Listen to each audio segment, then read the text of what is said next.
కనలేదు రాముని సతి కాగలనని ఏనాడు. రాముడు అనుకోలేదు జానకి పతి కాగలనని ఆనాడు.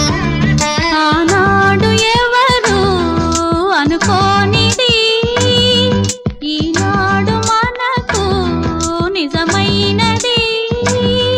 ఆ రామాయణం మన జీవన పారాయణం. రాముడు అనుకోలేదు జానకి పతి కాగలనని ఆనాడు.